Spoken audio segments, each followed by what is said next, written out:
Welcome to Evangelical-ish, where we discuss the good, the bad, and the ugly of the American Evangelical Church, deconstruction, faith, and God's love through it all. Join us for these episodes live on our Evangelical-ish YouTube page on Wednesdays at 9 p.m. Eastern, 8 Central, and 6 o'clock Pacific. Let's journey together. Welcome into the Evangelical-ish podcast. Good to see everybody tonight, and glad you guys are tuning in with us. Seeing lots of comments already flying in tonight.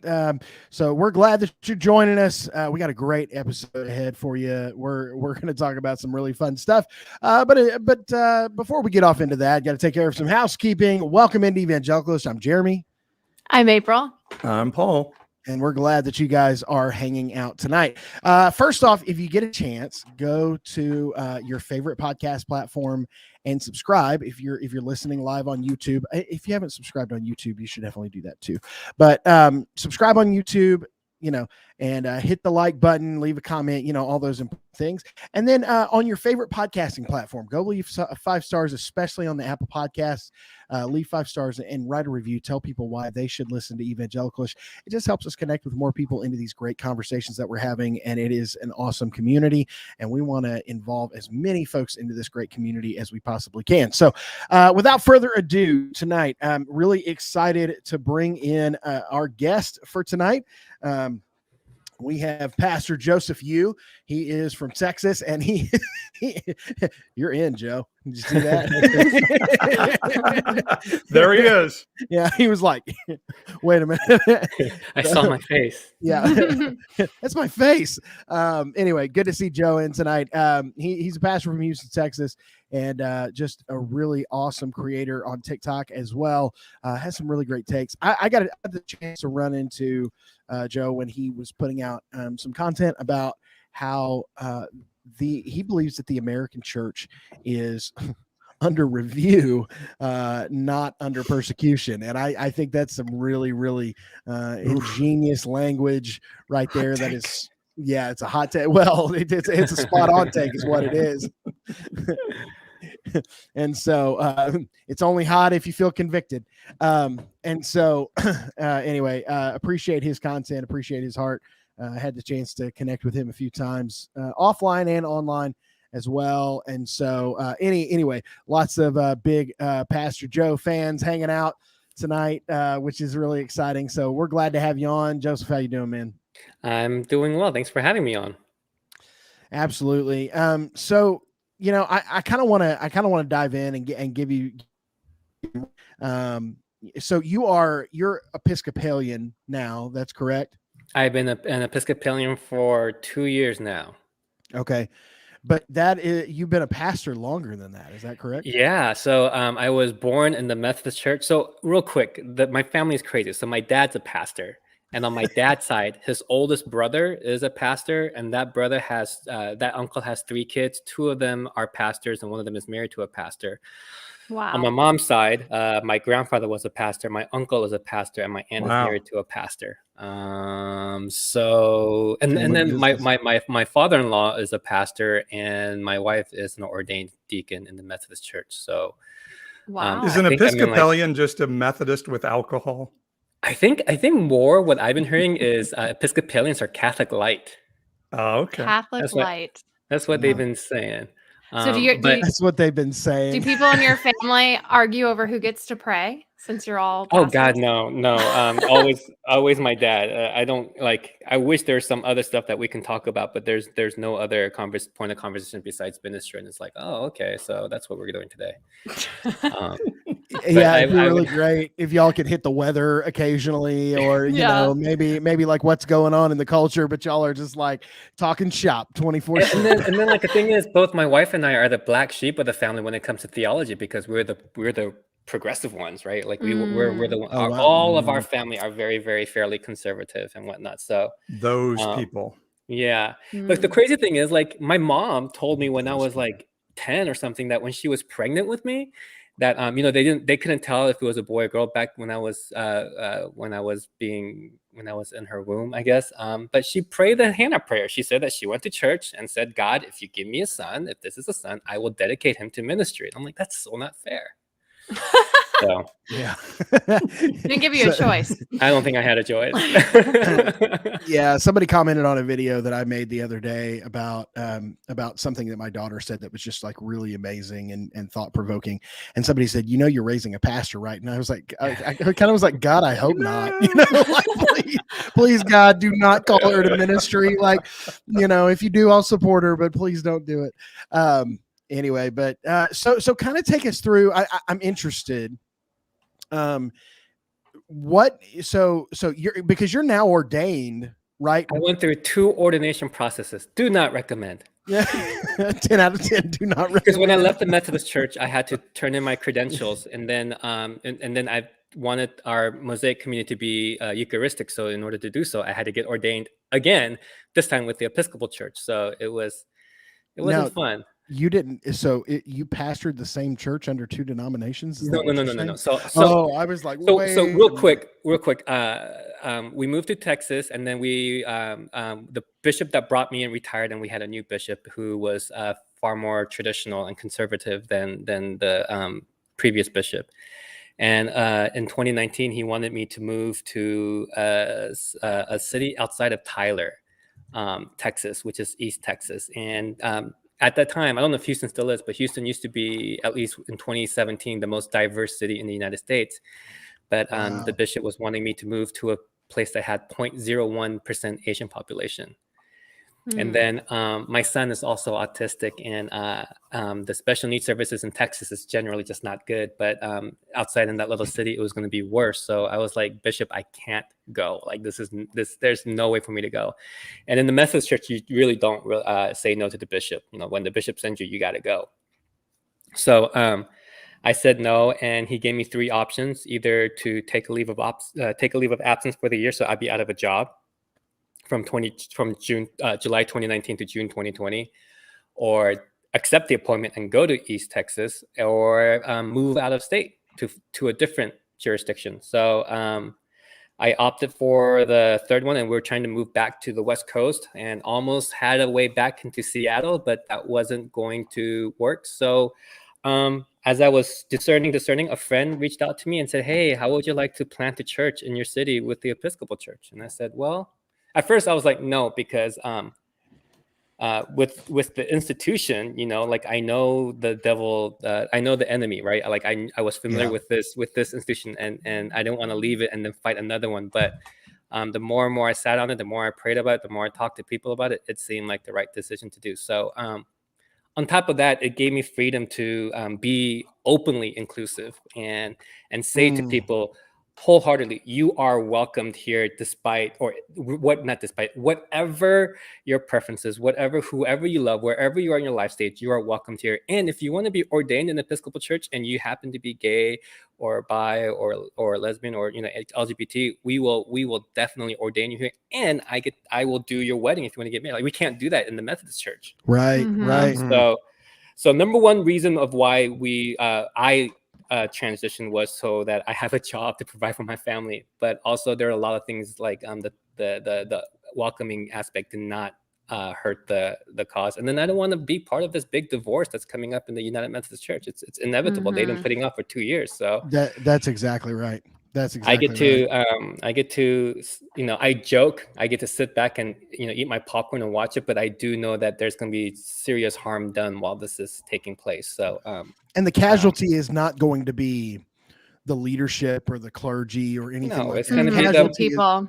the LGBT community is going to be them that gets the brunt of the hurt. I do want to say I visited your Mosaic. Is it Pearland? Is that how you say that? Yeah, it's Pearland, but I haven't seen a pair yet. So okay, well, I went to your church website because I was just curious, and I loved how the first thing you see is just LGBTQ welcoming, because it's just very refreshing to see a church that's not something that's like way down the list. It's not a bait and switch. It's like, no, like we want you here. You're welcome. Like, that's beautiful.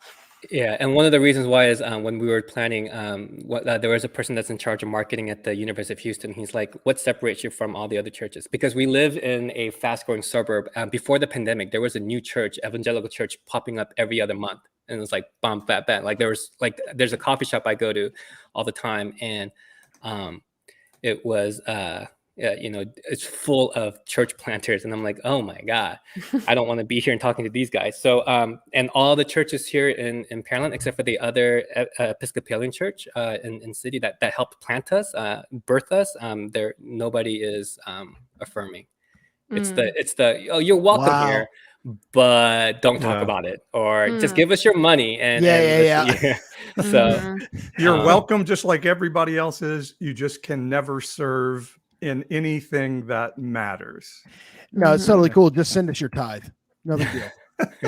Just give us the money and just don't serve. Just give us the money and just seat fillers. Yeah, and let us count the numbers for the denomination so that we can let us count the numbers. And you know, I mean, how? Sorry, were you going to say something, Paul? I was just going to say it's truly sad that that's such a differentiator in the church. And every time I do a TikTok live, somebody comes on and says, "Do you affirm LGBTQ plus IA people?" And I'm always like, guys, I affirm human beings. Yes, I believe Jesus told us to affirm human beings, and I affirm human beings. So yes, absolutely, I affirm the LGBTQ community. And it's sad that that's the identifier, and that's what people know us for as much as anything else. Who roots for the Mets? I'm sorry, someone said go Mets. Yeah, I saw that too. Saw that too. And I'm from the city. Now that's a true fan that's hanging in there. Yes, that's exactly right. You must really be dedicated. Someone asked what city of Tyler. It was Chandler, Texas. I think it was Chandler, Texas. I put it on my mind.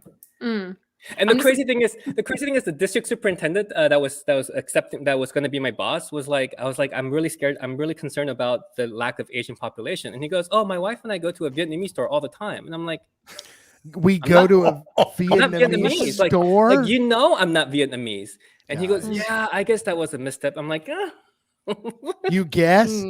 Yeah. No, you guessed right. Oh my gosh. That is. Well, I have black friends. That's what that is. That's the exact same thing, isn't it? That's not even friends. That's just, I go to a store. Like no, but it's that same thing, right? Like when Trumpers are like, I have a black friend, or whatever. It's like, I eat at Taco Bell all the time. I eat at Taco Bell. Oh my gosh. So so you go through the ordination process. You're getting to lead in kind of a new way, obviously, because like you said, it is Catholic light, so a little bit more high church. Probably. It's the most high church I've ever been part of, and we are the lowest of low church in the Episcopal Church. I'm pretty sure. Like, we barely go through. I eat soul food. We barely go through what is required of us. So so like I've learned that there's Anglo Catholics, which are the like. You can't tell the difference between the Catholic Church and the Episcopalians. And then there's like Protestant Anglo, which is like the lower church. And then I'm like, I don't fit in either. So I've been calling myself Evangelical Episcopalian, because that's I grew up in an evangelical setting. Like Korean churches tend, we're all about speaking in tongues, and the last night of a youth retreat, your biggest hope is that when you're praying to God, that you will speak in tongues, and then you know that you are a real Christian. So that's the context I grew up in, and also I grew up in that. That's the way I did youth ministry as well. Like, this is a great question, Joe. We have a question. Do you want to take that? Yeah. Me? By the way, I don't think we call ourselves the low church. I mean, we do say high church, but I've never called myself to be a part contemporary of the worship. So high church is the highest of high church is full on liturgy, and then some people have the smells and bells, and you wear robes, and you have a proper procession, and you have the altar boys and the candle acolytes and all that stuff, and then you sit and stand a lot of times, and sometimes kneel. So you follow through this liturgy, and what that low church is. Probably basically your evangelical non-denomination church. You, instead of the smells and bells, you have spotlights and smoke machines, and hymns is definitely high church. It's nothing but hymns. Right. You bring in anything that's remotely smelling of praise songs, and they be like, no, we're all about the organs and the choir and the Bach, whatever fancy music they have. So that's the difference between high church and low church. Would that be an issue? So not to kind of get like, would that be an issue? Like if you decided to do contemporary inside your church, with the nation or whatever would have an issue with that? No, and you know, my worship guy, he's a frontman of a band called Astro Inn, and he just finished his East Coast tour, but he hasn't been to church in 15 years, and I thought he might be a better person to help connect with those non-church or de-church people, rather than finding someone who was so entrenched in church, didn't know how to relate to non-church people. So we have a worship leader that's not really a full-on Christian. I think he believes in God, and I think he knows of Jesus, but I don't know if he has committed his life to or accepted Jesus as his Lord and Savior. And that's okay if he hasn't yet. Can I ask? Go ahead. I'm very curious, and I don't want to run out of time before we get to this, but I love hearing the origin stories of, like, what was it, or was it a series of things that kind of shifted you out of the evangelical church? Or did you always kind of have this feeling that something's off? It was seminary. I went to a very liberal seminary. And I remember even when I was applying, my first choice was to go to Garrett, which is in Chicago, or outside of Chicago, because I love that area. And they were asking scholarship questions. You know, I was applying for scholarship, and they're asking, what's the difference between a progressive and a conservative Christian? And I had no idea what those words meant. And I remember responding like cringe, like, I just believe in Jesus. Isn't that enough? So then I went to seminary, and, Korean, I don't know about non-Korean evangelical, but Koreans, we don't talk about sexuality a lot. Like, sex is definitely not something we discuss. And so it's always inherently in us that because of church, that sex is bad, and homosexuality is even worse. And there were so many openly gay students in seminary, and that just blew my mind. Like, I could not understand why they were here. I was like, don't they get it that they're not supposed to be here, that this is wrong? But what happened was I started getting to know some of them, and there was one guy. His name is Chet, and he worked at the bookstore, and he was a model Christian. Like, he loved Jesus, he loved his neighbors, he worked hard, and like, I was like, he does more. I went to Wesley Theological Seminary in DC. He did more for the name of Jesus than I have done in my 2 years since I've known him. And that really messed up my mind. Like, I was like, it was such a cognitive dissonance, right? Like, here's this outstanding Christian person, but he's gay, which all my life I was told that's incompatible. But then once I started realizing, and then as I was going through this wrestling process, I heard a quote from, of all people, Billy Graham. And I don't know if it was related to the gay people, but the quote was, it's God's job to judge, the Holy Spirit's job to convict, and it's our job to love. And when I heard that, I was like, you know what? Who cares who cares? Like, who knows if they're going to go to heaven or hell? And who cares? Like, my job is to not dictate what they do, but my job is to simply love them and get to know them. And what is a stranger or an enemy? It's someone that you don't know their story. And once you get to know their story, it's hard to have them remain strangers, let alone enemies. So once I accepted that and started getting to know all these people, and I was like, oh, I was in the wrong. Like, it was like, scales falling off my eyes. Like, oh, okay. So going through a very liberal seminary was the wake up call for me. So what year was that when you went? 2003 to 2006. Okay, so you've been awoken longer than me. Well, I don't know if I mean, we're still waking up, right? Like, that's true. It's not a phase. I mean, there's still some blind spots that I've run into, and one of the things that I've been called out was man is in my vocabulary. I say man a lot. And I accidentally called someone whose pronouns wasn't he or him. I was like, hey, man. And they're like, and I was like, so yeah. So, we're always progressing. We're always growing, and we're always learning. So once we stop learning, that's when we are no longer useful, right?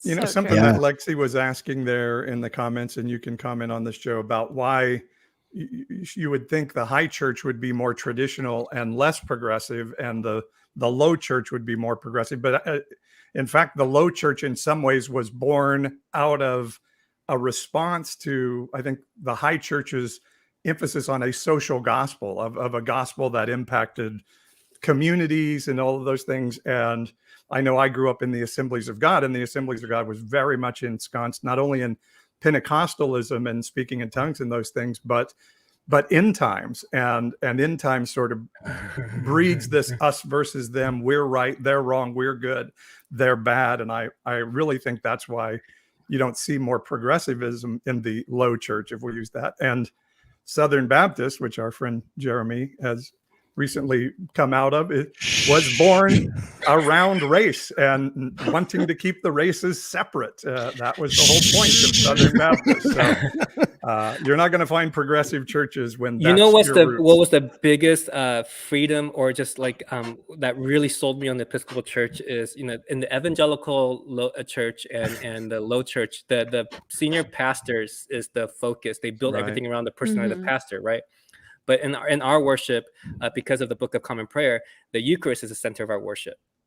So that's why you make space for the Eucharist. The sermon can be a homily. The sermon could be 10 minutes or whatnot, but it's not about the priest. It's about the Eucharist. So we get together so the Eucharist is the superstar of our worship more than which is also why there's not that many good Episcopalian preachers. But is Episcopal? So I am somewhat unfamiliar with liturgical stuff because I grew up very evangelical, and I was going to an evangelical church up until the pandemic, and that's what made me stop. But in Episcopalian churches, can you do you do like sacrament communion every Sunday, like Catholicism? Every Sunday. So do you have to be Episcopal to do the sacrament like Catholics? No, you okay. The thing that I missed, the United Methodist Church has an open table. Anyone is welcome to table. But the Episcopalians, you have to be a baptized Christian. But I hope my bishop's not watching. But the loophole is you don't have to, you're not checking the card as they come up. So you just don't ask, don't tell. Yeah, you just say everyone come up forward and whatnot. So could you be baptized in a different denomination? Oh, absolutely. There's no such thing as rebaptism in the Episcopal or the mainline, any of the mainline denomination. Once you're baptized, it sticks. Okay. I remember I went to a wedding. I think it was a Catholic wedding, and my friend was Baptist, converted to Catholicism to marry her husband. And I rode with her over there. And it was like my first mass that I had gone. It wasn't a wedding. I think it was a funeral. It was like a funeral mass. This was my first mass that I was going to. And she was telling me how I could not partake in the communion and was being all like snooty about it. And I got in this whole theological debate with her. I was like, you think it literally becomes the blood of Jesus? And she was like, yeah, it does. I was like, shut up. You were Baptist 2 seconds ago. Anyway. Transubstantiation. I first became aware of the Episcopalians when Prince Harry got married, because Michael Curry did the wedding, and he's our presiding bishop. And I was like, awesome. Reverend. I was like, how do you become the right reverend? And I think he's our presiding bishop for 4 years. It's interesting. I've run into a lot of millennials that have turned to the high church and sort of love that formal feel of it. So it seems like there's a move in that direction. One thing that's interesting, I would love, the Anglican churches out here in Fresno, California, where I live, have been in like a 20-year lawsuit with the Episcopalian Church. Am I wrong in that? Is that because, and it's all over gay marriage and I have no idea, but there is a sect, the ACNA, Anglican Church of North America, and that is the split off that did not want to be inclusive when they ordained Bishop Robinson, I think it was in 2001, 2003, whatever. When they first ordained their gay bishop, they up and left and they became the ACNA. So I don't know if there's a lawsuit or whatnot, but it's been going on for a long time, and they put themselves under the authority of an African denominational organization, and they call themselves Anglican now. This is also silly. Like in the big picture wise, I'm like, golly, like wait, all church, like wait, I have to have the bishop lay his or her hands on me so that I can bless the food that's on the table. Like that's so like. But anyway, yeah, and so the Episcopalian denomination is saying, "Great, you can make that decision, but we own your buildings. Yeah, we own they have a retreat center just up the hill from us here, and so they've been in battle. So they've been able to take one of the churches already one of the church buildings away from the community here. And it's just been an ongoing long, and actually the building where my wife and I were married, that one is still in battle. It's been like a 20-year lawsuit. Imagine the money that is spent on this. That's so sinful. Like, Let's just call it a loss and let's go. Like, sucky praise songs are driving folks to high church. I also love Stefan's comment. He says the Right Reverend sounds like a 90s rapper. It does. It totally does. That's awesome. Really good. All right. Let's I tell you what, I think we could talk denominations and everything for the rest of the night, probably, and maybe we should have just made that the topic. No, man, let's get to Mark Driscoll. Come on. Yeah, no, I know you wanting to, and I definitely do too. Let's talk about as Driscoll calls it, critical theory. Anyway, Paul, you want to run a mid-roll and we'll hit this second segment? You got it. Are you loving Evangelical-ish? Follow us to catch all the latest content and encouragement. You can check us out on TikTok by following @Evangelical-ish or subscribe on YouTube by searching Evangelical-ish. That's Evangelical with an ISH. And don't forget to catch our live streams each and every single Wednesday night on YouTube at 9 Eastern, 8 Central, and 6 Pacific. And now, back to the Evangelical-ish podcast. Okay, so if you guys are on TikTok, you may or may not know that there's an elephant in the app, and that is Mark Driscoll has joined TikTok and is making videos.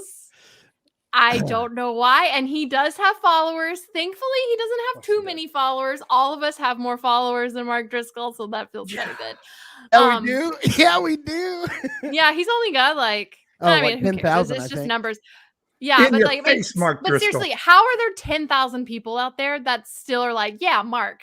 Yeah, I want to hear what this guy has to say. No, let's not open that box. Okay, all right, that's true. That's true. There's like literally like QAnon. Okay, whatever.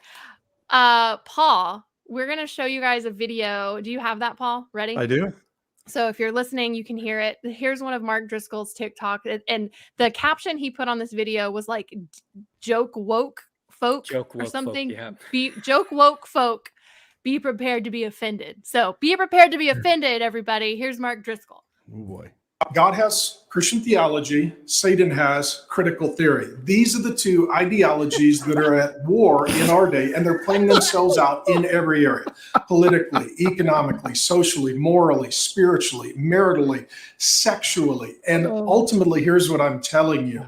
Behind all the problems is the problem of critical theory, and behind critical theory is the critic. It's spiritual warfare. It's a demonic battle. Yeah, it's the one area that people have not considered because they don't have the Spirit and they don't know Christ. And I'm here to help. So I've got a talk that's about an hour long. I'm here to 35,000 word Thank book. goodness. You can find it all at realfaith.com. And Mark can read it in a day. And if you're one of those woke joke folk, you're welcome. You're going to be offended. You're going to be offended. Was that song from his little video? I'm not sure where that song's coming from. Oh, it was like, okay, Marky. I just feel Larry the Cable Guy, come get your cousin Mark. So I'm running this segment because I, as if the female of the group and the one that's most likely to be tempted by Satan during the segment. So we just yeah. Yes. So Mark you have Driscoll, weak mind, April. Yes, I can't. The weaker vessel, if you will. I see a demon, I'm like, oh. No, just no control. Anyway, if you see a demon, you say, "Where's the fruit? Come on, give me where's the fruit? Give me my apple." Okay. Anyway, I digress. So, Mark Driscoll, if you guys have been following the rise and fall of Mars Hill, the podcast being put out by Christianity Today, I haven't caught up with the last episode or two, and honestly, kind of, April. I feel like I got my fill, and the last one I listened to was the woman one, and I honestly just got turned off by Christianity Today with their Josh Harris episode, with them trying to like reconvert him, and I was just like, and I also don't like Josh Harris. It was like it was just a weird episode. But anyway, that was gross, but yeah, that whole thing was kind of gross. But the recent couple of Rise and Fall episodes have been really good, just to ease your. The one about him stealing Acts 29. That was I thought that was a good one. Yeah. So anyway, so Mark Driscoll, he doesn't have just that one. There's a couple other videos on there of him ranting about critical theory. And I'm like, why is he? We know he's talking about critical race theory, but why is he only saying critical theory? I don't know what he's doing. Yeah, and like he's not stupid. He's a lot of things, but he's not stupid, and so he's intentionally taking race out of that conversation. Yes, he is. Yeah, and so just for anybody counting at home, 8,264 followers on the Mark Driscoll page on TikTok. He has over 500,000 on Twitter, though, so that's gonna make us feel stupid. That people still follow. It's nah. That wasn't the video.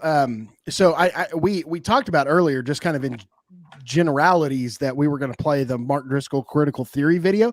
That wasn't even the one that I thought we were going to play, because he's done 2 videos in a row. That one was worse than the first one. Oh, I missed that one. And what did he? Yeah, no, it was the first one. So the first one was titled, "Would Jesus Support Critical Theory?" And he just came in and he said, "No, he would not. No, he would not." Also, I commented on that and I said, "Would Jesus support Mark Driscoll?" And I was like, No, feels like a table flipping moment to me. Nice. Felt good. Yeah. And it's Gateway Church who in Texas, yeah. Yeah, that's giving him this platform, and it's just like, oh my gosh, like, is it a conference that he was speaking at, or is he regularly speaking at Gateway? It was a conference that Gateway was holding. And Jeremy, before we went live, mentioned the Roy Report, and someone from Gateway has a role in the new church in Trinity. Gateway in general, they've disappointed me over the last few years. Like, I used to respect Robert Morris, who's the pastor at Gateway, but he's come out just very Trumpy. And he had that one guy, gosh, what was his name? I think he's a Messianic Jew, and he's like a prophetic, and he came in and was talking about when the trumpet sounds, and was talking about Trump, and like went on the thing about, the rainbow, we got to take back the rainbow, and everyone cheered, and it was like, oh, it's just disgusting. Yeah. It's brutal. He's something else. It's a hot mess, and I can't believe that he has a church that's is probably successful down in Phoenix. I think they're in Phoenix. Several hundred folks attend Trinity Church. You then have blocked the punt.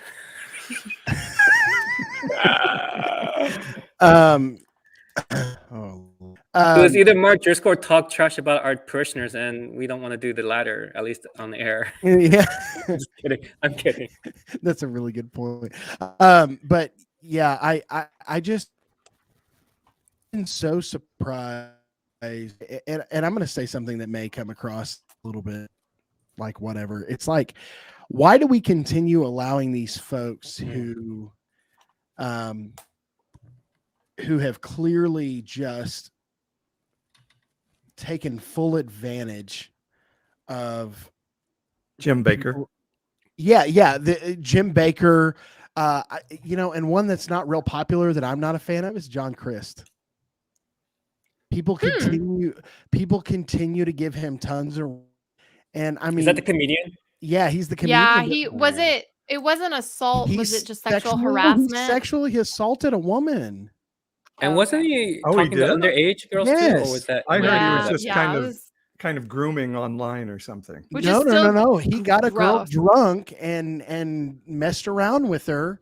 Oh, and my goodness. Yeah, no, it's bad. And because everybody thinks he's so funny and whatever, we just covered it all up. And it's like Christians are so desperate for, their own set of heroes or their own set of, famous, whatever. And it's brutal. It's brutal. Mm-hmm. And I think Mark Driscoll falls in the same thing. How does a guy abuse that many people and just leave this wake of ridiculousness in his he leaves that trail of ridiculousness in his wake, and then just goes to another place and opens another church and just does the same thing again, and nobody ever like where's the outrage? there's no checks and balances. And that's the bad thing about a lot of these evangelical churches, especially ones that are not held by a denomination, although those can be bad too. But they give so much power to the senior pastor. It almost becomes like a dictatorship, and they almost run. I mean, they run it like a company, and can be culty. Yeah. And it's amazing how, let me think of somebody random. I don't know, Donald Trump. They'll say, we're, just off the top of my head. Yeah, just grabbing for names. I'll do one of our skits. We're all sinners.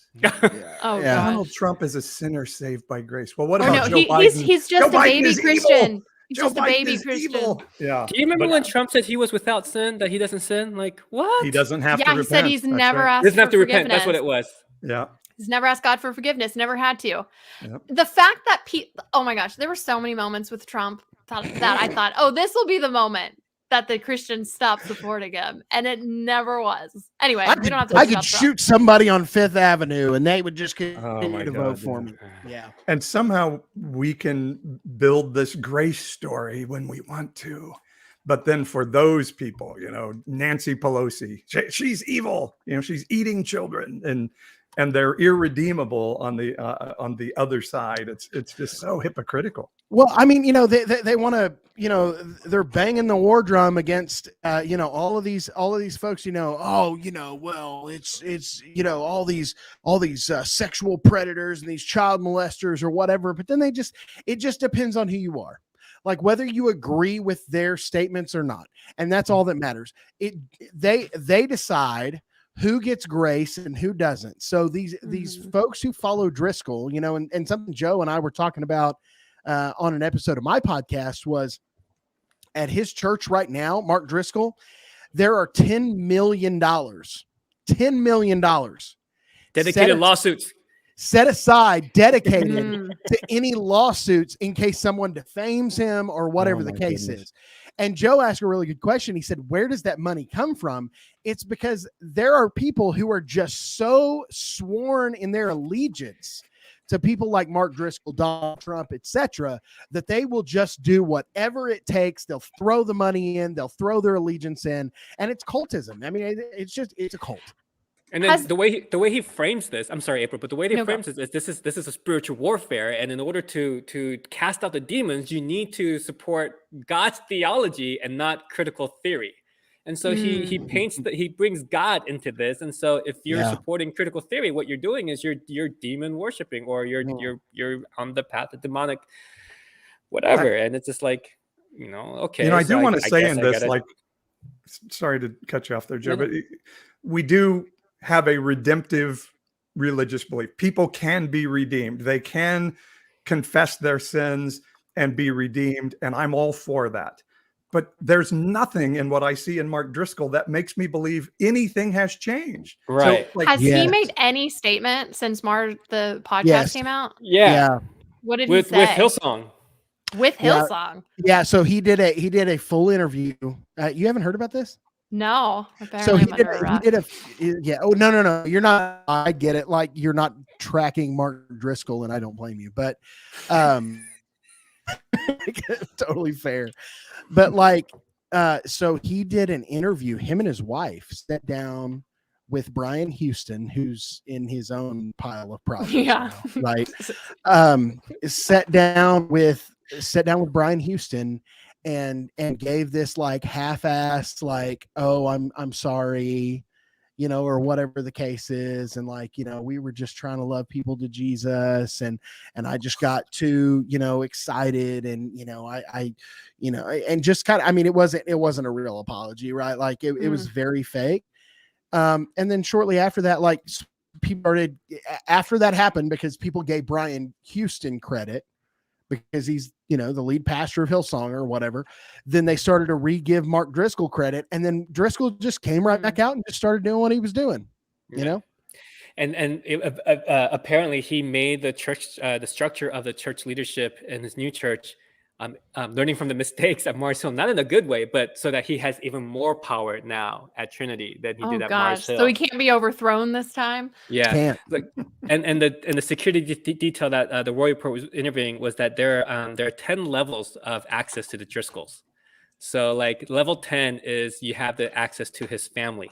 And level 9, you have, it's just this really like they're being treated as if they are the royal family, and it's just ridiculous. And a big part of the report was about how this family was kicked out of the church because the son of that family kissed his daughter. And after interviewing people, it turned out that she was the one that initiated it. But she did, yes. But he wasn't up to the level, huh? How old was his daughter? I think they're high school ages. Yeah, okay. Yeah, they were teenagers. Like they're both teenagers.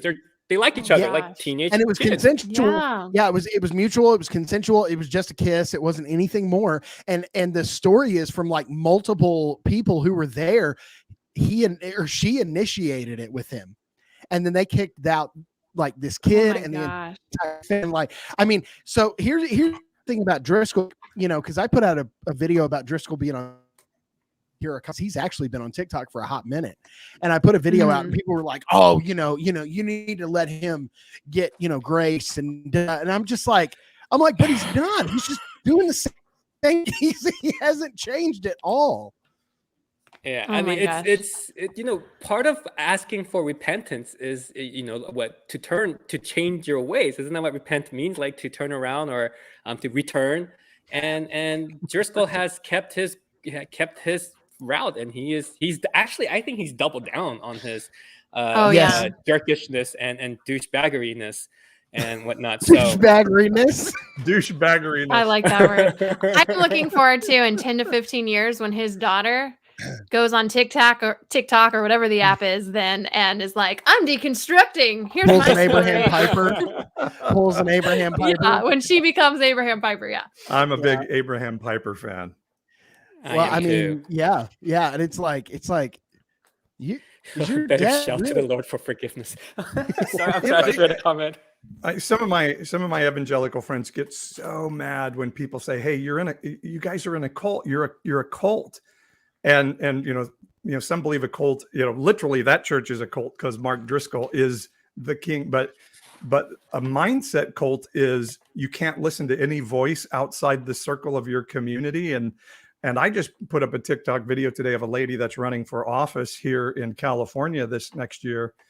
And she was saying, Donald Trump is a good father who, even though he won the election, stepped away so that the children, not the small children, all of you as children, as American citizens, can learn from your wicked ways. He's a good father teaching all of us a lesson. That is a cult. That is it. You are stuck in a filthy to your narrative. That is cultish behavior. 100% personality. Yep. A good father. My gosh. I saw a TikTok of a guy today who was going on about how Trump's going to rise again and he's going to be a patriot because God's ordained it. And like, here's my thing with the people that have prophesied that Trump's was supposed to win and are like doubled down, like the Greg Locks of the world. Like, what kind of God?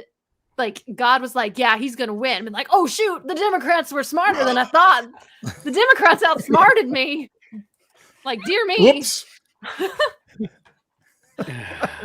April, this is why you're the best creator out of like the normal three of us on Evangelicals. This is why you're the funniest. Like, some of the stuff you come up with is just so good. Well, humor is how I cope. I actually stole that joke from Rachel. She made that joke in a TikTok of hers. I was like, I'm going to use that. Oh my me.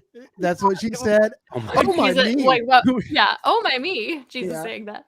It's always amazing how amazing Christians think the devil is. Like, Christians really think the devil is incredible in his ability to put together worldwide cabals and jump on people through movies and music. Cursed candy for trick-or-treaters. Yes. Y'all heard that one? I saw that.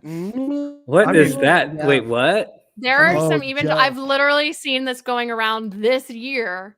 They believe that witches get together and curse candy. Like they'll go through Walmart and like lay curses on the candy. And Hey, so I any bet kid you that though- gets it gets cursed. I bet Did you you that see the the one- cursed candy is gonna be better than any evangelical candy that they hand out. Like, Better than any tract that an evangelical. Comes with want some of that. spice. I want some of that curse candy for real. Like, give me one of those Butterfingers that's got a little extra, witch on it. Like, that's what I want. It would just be amazing if God was as good as the devil is at his job. It's just that would Isn't really that be amazing? Yeah, no, that's what I want to know. I've always asked that question, right? Played the devil last week. I love Jason Sudeikis is the Ted SNL. Lasso. Hey, what a great show, by the way. Sorry, I just had Ted Lasso is one of the greatest I keep shows of the hearing last that. decade. Ted Lasso feels like a Christian kind of show. Jeremy without hasn't being watched Ted Christian. Lasso. Is that what Jeremy is indicating, that he has not seen a single episode of Ted Lasso? Is that what you're saying? You gotta go. You gotta he's go. leaving. No, Ted Lasso is not a Christian show. It is a I'm good tired. show. It Yeah, is. it's a tired good show. of I getting- feel like it's like what Christian shows should have been. Like, Right. like the Yeah. wholesome kind of feeling. Wholesome, Yeah. good, well written, Yeah. well acted, and then provides a good message at the end. But hey, Mhm. pastor from Oklahoma, get on it, man. I listen. I actually feel some shame for not seeing that one. Jeremy, Jeremy You feel hasn't shame read a for lot that, of but things, no- like Harry Potter, for example. He's not seen Harry Potter okay, or but don't any of the I mean, you Marvel basically movies. okay, Stefan, you just basically called me illiterate. Wait. Jeremy hasn't seen read a lot. Jeremy of hasn't seen things. any Marvel movies. Is that for real, or are you just making I fun didn't of them? say. I didn't say I haven't seen any. He couldn't answer who his favorite Marvel character was on one of our That's- questions. That's not Buddy. true. You buddy. didn't give an answer. You're like, I don't care about Marvel. Same with Paul, though. I'm gonna throw I you just both said under I the don't. bus. Hold on, time out, April. I just said nice things about you, and you're just like, duh. Okay, all right, fair enough. I just felt so alone. I was the only one that had a favorite Marvel No, character. and no, y'all were you like, had April, to- who's your hate favorite Marvel You character? had the entire damn comment section. Everybody was like, "Oh my god, Jeremy and April." Yeah, are but the Jeremy people and on the Paul." podcast didn't see the comments. I was alone as far April, as they could who tell. who was your favorite? Who did you? Well, I who just did- went basic and said Thor, but I also really like Ant-Man. Oh. Um, What? Chris is What? big like Ow! Chris. Was that judging? How do you not go with Spider-Man? Spider-Man. Well, Spider-Man. Yeah, Or that's true. Not I do Daredevil, like current yeah. Spider-Man, Deadpool. but I have a soft spot in my heart for Tobey Maguire. I Spider-Man. same. I So saw it's all hard those, for me but to not probably see the the- same as you. So Yeah. that's true. So Mark Driscoll, guys. No, I'm just kidding. Well, Speaking of we creepy things that crawl in the dark. probably need to jump to the next segment. Jeremy has a severe pop culture deficit. Ooh, look at that. You've got to start binging some Hey, stuff. to be fair, you asked me about pop culture stuff, and I'm pretty much on it. But ask me about the Bible, and I'm like, I don't know. No, I just have certain things that I enjoy. Yeah, certain things that are probably like geared to older people. Oh,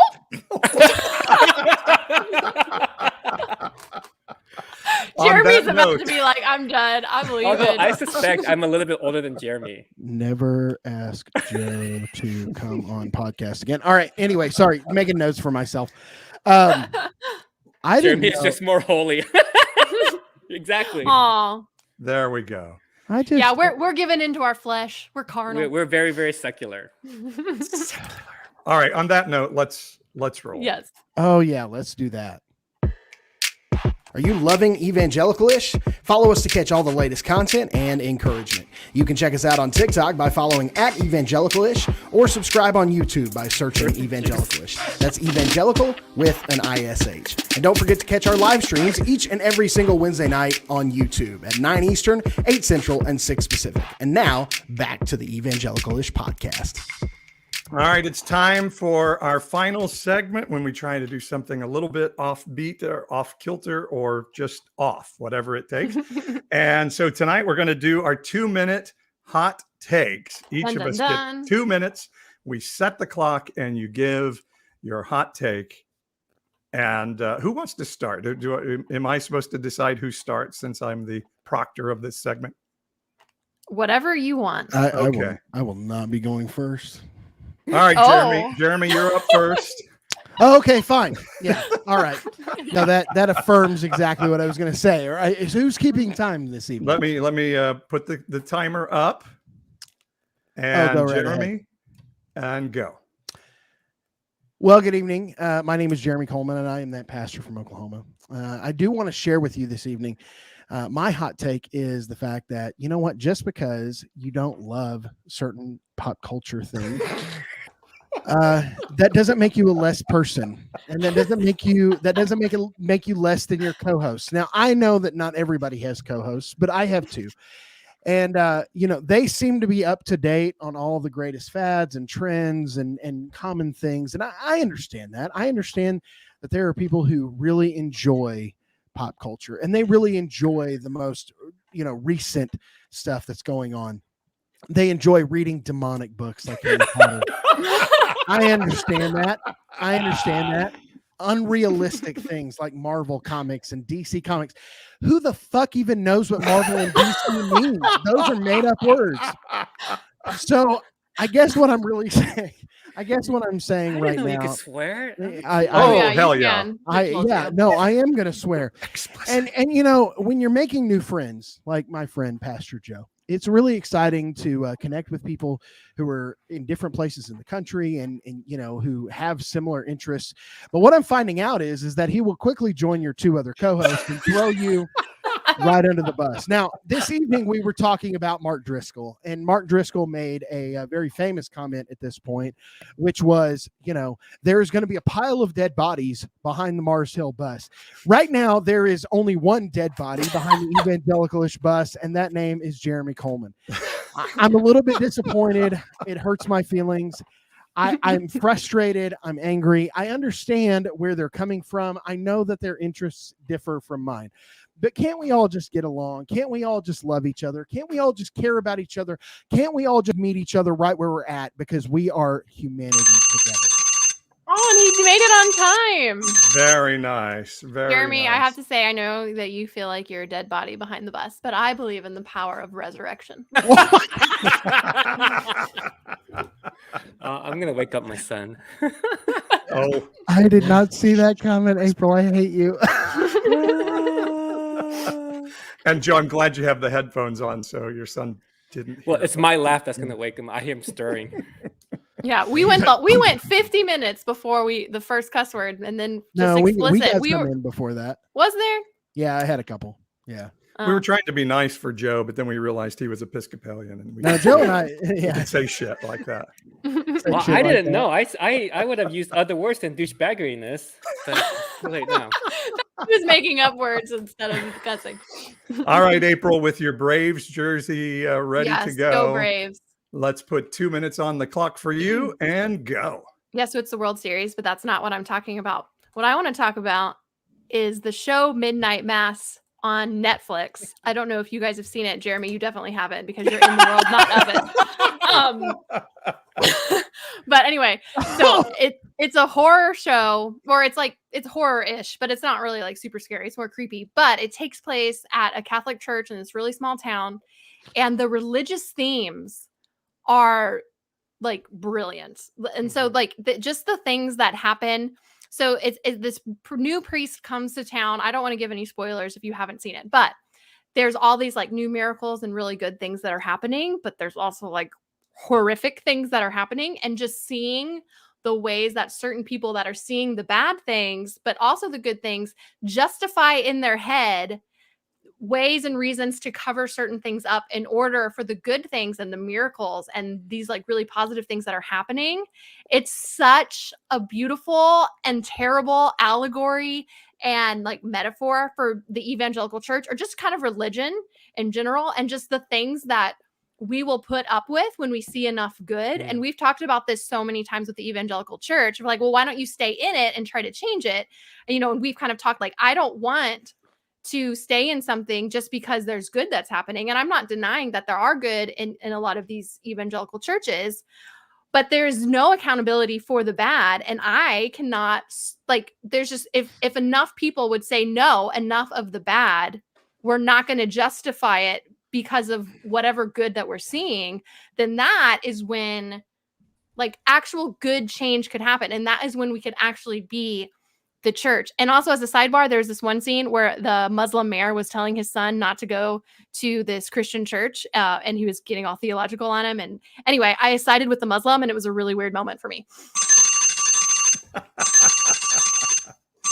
Very nice. So if you haven't seen Midnight Mass and you can handle like a little bit of creepiness, I highly Jeremy, recommend. it's on Netflix. Netflix is a streaming service that's been around for a couple of years. Joe, we've got to have you. You need to be like our fourth co-host. I'm enjoying. Hey, this. guess what? I remember when I was friends with April and Joe. I remember that. Like 20 minutes ago. It was so good. I remember all that. in love. Remember the part where I was telling you about crap with Mark Driscoll and you were like, "Oh man, I didn't even know that." You know, I just try to pay attention to the impact the community. Anyway, go ahead. We kid. That's right. Love the sinner, hate the sin. Love the believer, hate the belief, right? I'm just kidding. It's all in love, Jeremy. You just got to take it. All right, Joe. Do you have a hot take for us tonight? Sure. I'll have you really many aren't hot upset. takes. Let's Go. see what happens. Go right ahead, Joe. And Joe, go. Hi, my name is Joseph, and I am not a pastor from Oklahoma, but I am a pastor from Houston.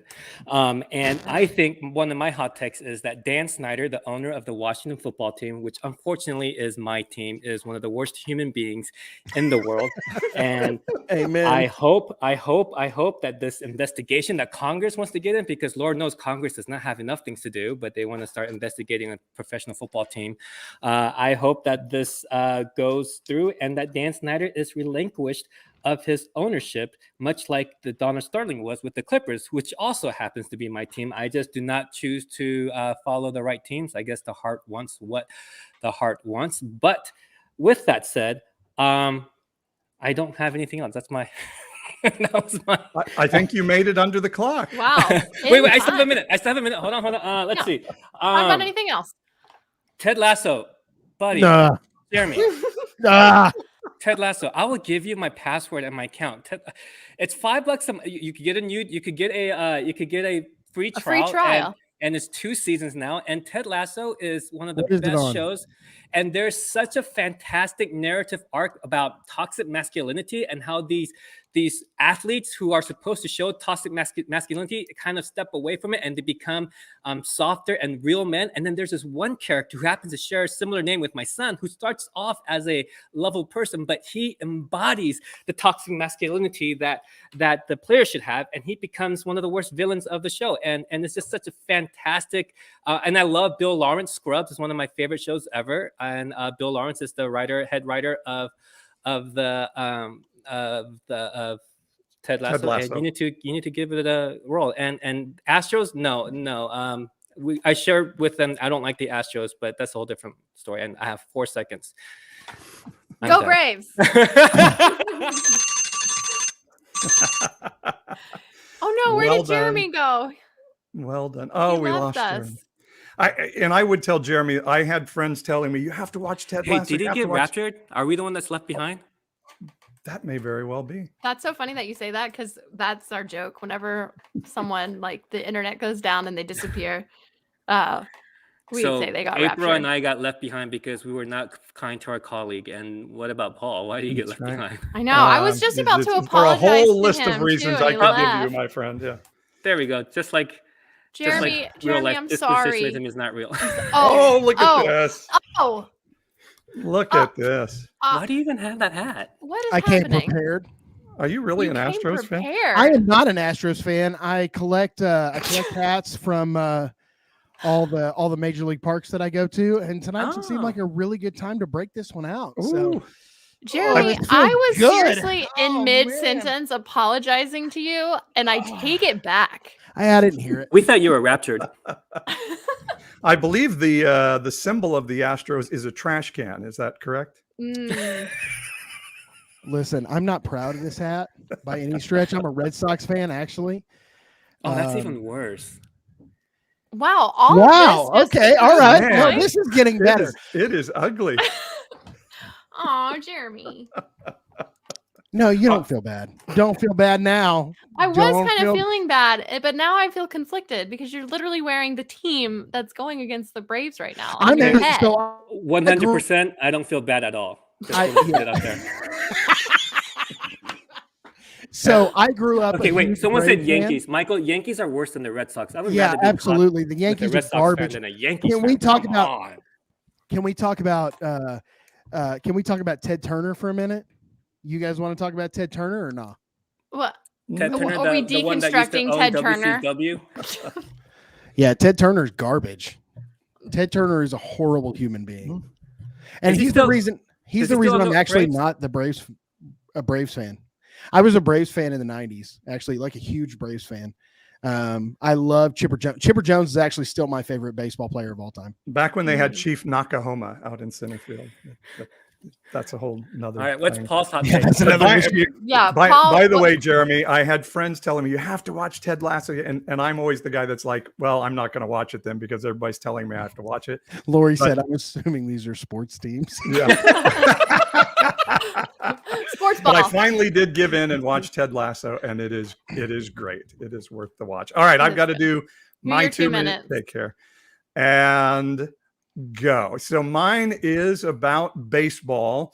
I live in Central California in the city of Fresno, and we're right in the middle between LA and San Francisco, but probably a few more of us are San Francisco Giants baseball fans than LA Dodger baseball fans. And we would rather have the earth melt down and disappear than the Dodgers to win the World Series.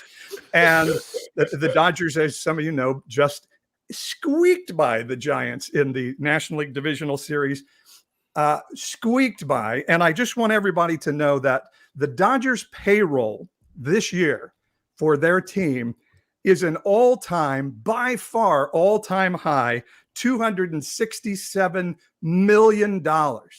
But the number 2 team in baseball is the Yankees, and rooting for the Yankees is like rooting for the communist Soviet Union. Their payroll this year was only $203 million, a $60 million difference. The Giants had $100 million deficit in payroll from the Dodgers. The Dodgers signed this asshole named Trevor Bauer to a $34 million contract. And it turns out he likes to strangle women. And so he got suspended by baseball. Now that would sink any franchise of almost any sport in the world. But what did the Dodgers do? They go out and get freaking Max Scherzer and Trey Turner, the best pitcher and best hitter in baseball.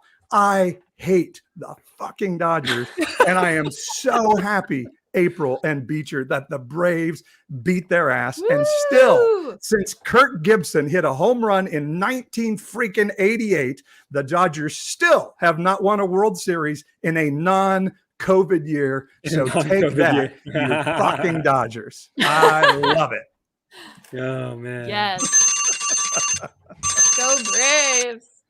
So go Braves. Yeah, I actually do know, not very well, but the Bauer family used to go to a church that I worked at in Valencia. He's a William Hart High School grad, and he wasn't that problematic when he was there, but he was also 17, 18. So that probably means it was always in there, right? Like that doesn't just happen. Oh, is that anyway. Trevor Bauer? Yeah. Oh, yeah. Wow. By the way, if anybody's wondering, so the Dodgers had a $267 million payroll this year. The Braves, who beat them in the NLCS, have a $147 million, so $120 million difference in payroll between the Dodgers and Braves. And in case anybody's wondering, the Astros have the 4th highest payroll in baseball, $194 million. All I'm going to say is baseball is so boring. I would rather watch soccer. And I know that makes me a bad American, but... All right, you're off the show now. Don't like soccer. I think Ted Lasso might have, sparked a little more love for soccer. No, I've always been a big fan of soccer. Not MLS, but the Premier League. I coached girls soccer one year when I taught. That's cool. Yeah, I played intramurals in college. It was fun. I had never played, never watched, never anything soccer. They could not find a coach. How is soccer the worst? You guys. No. Listen. So, there's a weird hatred for soccer. I literally thought soccer was the worst. Okay, they couldn't find anybody to coach soccer. Like they couldn't find anybody in the world to coach it. Like they just dug. And I was a football and a basketball coach. Like that's what I always did. They couldn't find a soccer coach, And they came to me, and with football being a fall sport and basketball being a winter sport, like I spent the first 6 months of the school year just there from like 7 a.m. to 7 p.m. at least, like every night, right? Like it was crazy, and they didn't pay me anything. Manchester United is the Premier League version of the Yankees, so no. Yes. Yeah, nobody cares. So, Yo, these are like our friends. Like they support us. We can't be a mean to Man U them. fan. Okay, all right, go red or what? I don't know. Don't they wear red or something with the Chevy on the front? Okay. Anyway, so I coach soccer. So they tried to convince me to coach soccer. I wouldn't do it. And then they finally came to me and they said, so a couple of the girls who had been my managers for football came to me, and the reason I had given to the athletic director, the reason I couldn't coach soccer was because, I was like, there's no way my wife is going to allow me to coach soccer, like after spending 6 months away from the house, like this. Okay. Cause being a coach is like, it's really time consuming.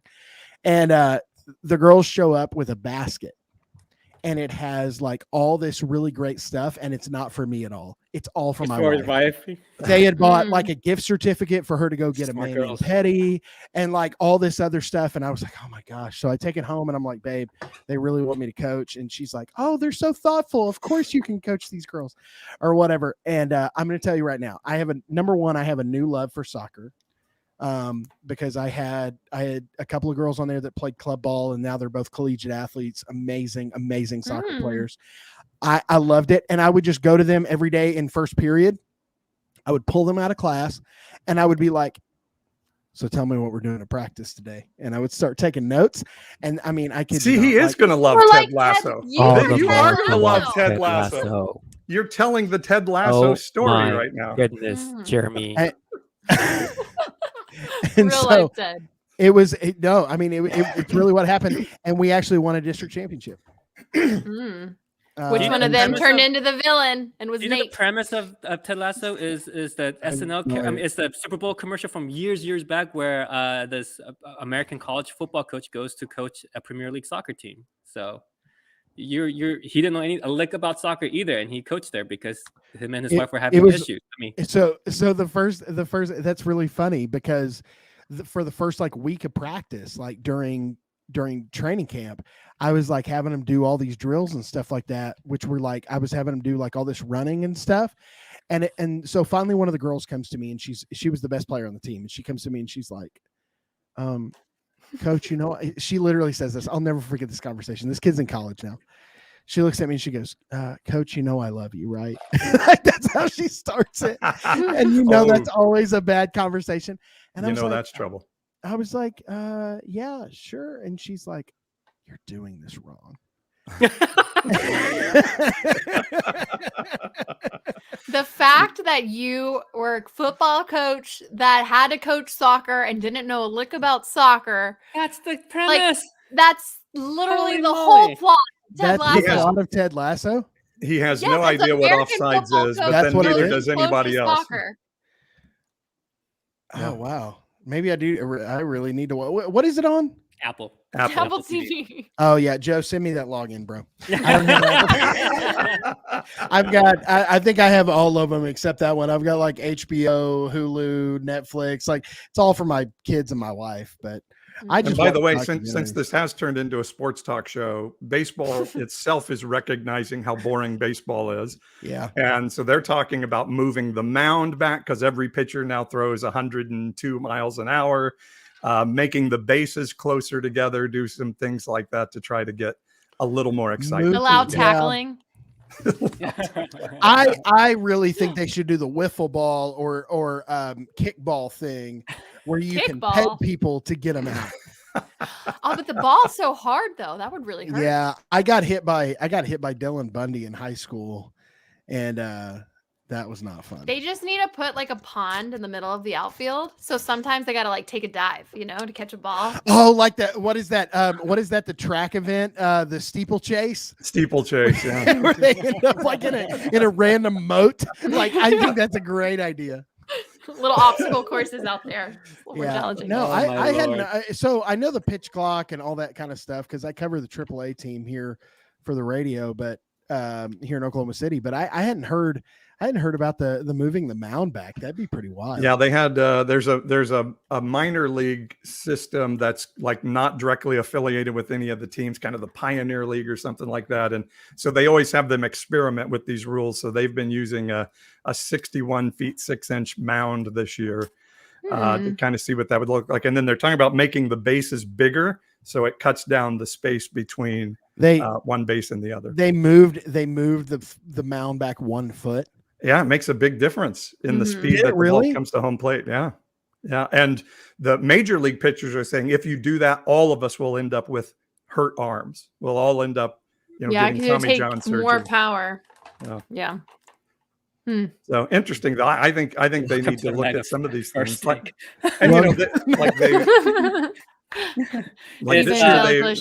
Is Jeremy Skip Bayless? This has become a sports show. Yeah.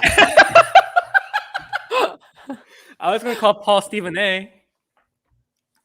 Hey, fucking A. I'll be one. Did Jeremy's computer freeze, or is No, he's frozen in a stank face. I'm here. Skip Bayless is the worst personality in the history of sports. Do not call me Skip Bayless. Stephen A is up there too. Stephen A is really bad too. He just says stuff to piss people I would have off. said several weeks ago that I wouldn't have minded being, because I think the best color commentary that we've had since like John Madden has been John Gruden, but now John Gruden is a dirtbag. Have you been watching the Manning brothers? They're great. It's so good. It is great on Monday night. Jeremy is A-Rod. Oh boy, that's even worse, isn't it? For anybody who's wondering what Joe's talking about, Peyton Manning, who, if you're not a football fan, you still know him from commercials. And his brother Eli, his little brother Eli, who also was a NFL Super Bowl winning quarterback. They do a running commentary of the Monday Night Football game on I think it's on ESPN2 or whatever, and it is hilarious. And last week I was watching, and they have LeBron James come on with them. They have Tony Romo come. I mean, like they get Marshawn Lynch came on this week with them, and it's just hilarious, and they're just riffing about the game. It's awesome.